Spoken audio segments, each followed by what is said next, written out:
जी अस्सलाम वालेकुम। आज का टॉपिक है कि दरख्तों से पैसे कमाए जाए और किस तरह कमाए जाए।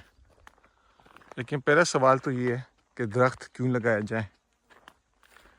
तो इसमें ये है कि अगर आपकी ज़मीन थोड़ी सी डिसेंट साइज़ की है और आप जो है वो वहाँ पर नहीं होते, दूर रहते हैं, वो ख़ुद सुपरवाइज़ नहीं कर सकते, तो फिर तो जाहिर सी बात आपके पास दो ही ऑप्शन है, या तो आप ठेके पे ज़मीन दे दें या आप ज़मीन में जो है ना वो दरख्त लगा दें। अब हमारे यहाँ बलूचिस्तान में जो है हमने जो है वो दरख्त लगा रहे हैं, और उसकी वजह ये है कि यहाँ पंजाब में जो लोग हैं वो फसलों से ज़्यादा मल्टीपल क्रॉप्स लेते हैं।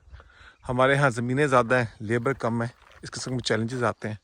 तो इस वजह से जो है ना जो आपकी यील्ड होती है वो पंजाब के मुकाबले में बलूचिस्तान में बहुत कम होती है। लेबर की शॉर्टेज है, इतना प्रोफेशनल लेवल पे लोग काम नहीं करते लेबर की, तो ये सारे चैलेंजेस हैं। एटीट्यूड का भी फ़र्क है, पंजाब में एक वक्त में मल्टीपल लगा रहे होते हैं, यहाँ एक वक्त में एक ही चीज़ जो है ना लग रही होती है। तो ये चैलेंजेस जो है ना वो हमारे इलाके में तो आते हैं।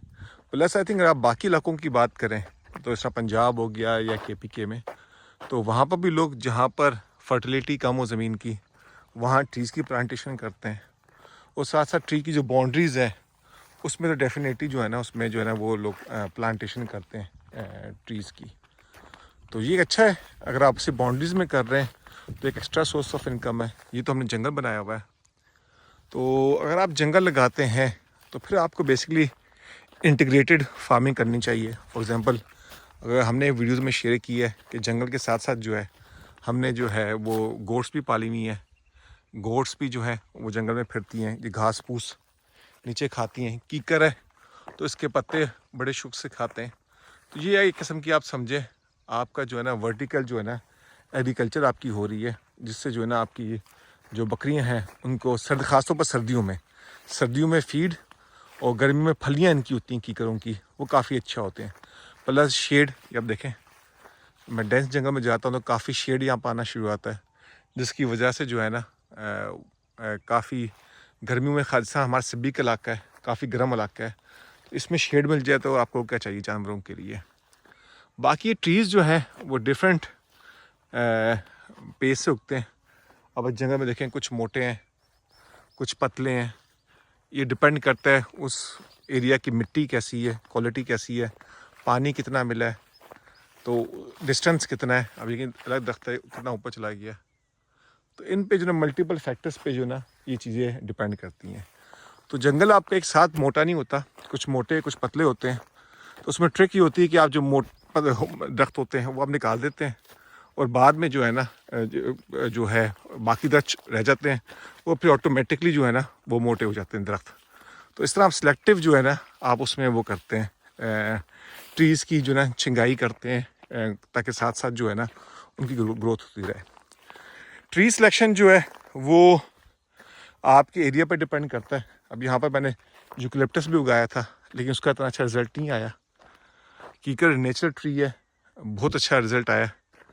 तो आपका जो भी फिर कलर की ज़मीन है तो आप यूकलिप्टस उगाएं। नॉर्थ में है KPK वगैरह में तो आप पॉपुलर ट्राई कर सकते हैं, क्योंकि ये कीकर basically is a nitrogen fixer.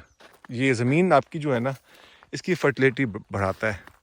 Eucalyptus का सिर्फ ये है कि आप जो उसको लगा दें वो ज़मीन की क्वालिटी ख़राब कर देता है, लेकिन उसका फ़ायदा ये है कि एक मतलब आपने यूकलिप्टस लगा दिया और आप उसकी कटिंग करते हैं तो वो दोबारा रीग्रोथ करता है और मल्टीपल टाइम करता है और काफ़ी तेज़ी से ग्रो करता है। तो ये एक एडवांटेज है जो कि यूकलिप्टस में है आपके। Plus like I said land पे डिपेंड करता है, कुछ एरिया में यूकलिप्टस सूट करता है, कुछ में नहीं करता। तो ये आपकी कमेटी होती है। एक साथ आप सोचें अगर एक दरख्त भी आपका 3-4 हज़ार का हो, आपने हज़ारों लगाए हो, तो हर साल आप कुछ हज़ार बेचें दरख्त, तो उसके लिहाज से जो है ना आपकी इनकम आ जाती है। ऑब्वियसली ज़मीन का होना इज़ अ मस्ट, आपकी अच्छी खासी ज़मीन हो तो फिर इट मेक सेंस। थोड़ी बहुत ज़मीन है और आप उस पर डिपेंडेंट हैं, फिर तो शायद ये मुश्किल काम हो जाता है। तो अगर आपकी टू सोर्स ऑफ इनकम है और आप डिपेंडेंट नहीं हैं तो then forest is a perfect thing. या कोई आपकी ऐसी ज़मीन है जहाँ कुछ नहीं उगता, आप वहाँ पर भी उगा सकते हैं। यहाँ पर तो खैर उगता था बहुत कुछ, लेकिन मुझे फॉरेस्ट का शौक़ था, तो मैंने तो यहाँ पर पूरा का पूरा जो है ना, आप समझे कि फॉरेस्ट का जो है ना माहौल बनाया हुआ है। ये बीच में सरकारी कीकर है, इनकी सफाई करना ज़रूरी है। बल्कि इन सब दरख्तों की छिंकाई की ज़रूरत है। वो हमारा लड़का उसको रिसेंटली जो है ना मैंने बंदा रख दिया फुल टाइम, तो वो उनकी सारी ना सफाई करेगा। तो this is definitely good source of income. लोग कहते हैं करोड़ों कमाएं, कमाते सकते हैं, क्यों नहीं। और डिपेंड करता है ज़मीन कितनी है आपकी, उसके लिहाज से। बट अगर आप एवरेज निकालें तो अच्छी over the period of let's say 7 to 8 years आपका अच्छा रिटर्न बन जाता है। और सबसे खूबी इसकी क्या है, वो ये है कि there is no input cost. एक मतलब आपने ट्रैक्टर चला दिए, नालियाँ अभी हमेशा के लिए चलती रहेंगी। छोटी मोटी कभी सफाई हो गई तो ठीक है, जिस तरह मानसून के बाद, लेकिन अदरवाइज जो है ना आपका जो है ना ये कोई इनपुट कॉस्ट ना, स्प्रे ना खाद। फिर आज का एक चैलेंज जो आ रहा है वो आ रहा है क्लाइमेट चेंज। कपास लगा दें तो बारिश हो जाती है, गंदम लगाते तो बारिश नहीं हो रही।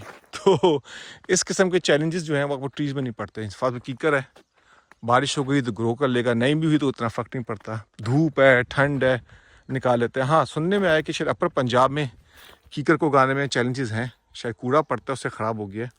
हमारे तो खैर इतना कूड़ा नहीं पड़ता, तो we are not aware of it, but I heard कि पंजाब में ये इशू आ जाते हैं। तो स्टे ट्यून्ड, आपके साथ जो है और हम वीडियो शेयर करते रहेंगे। Thank you.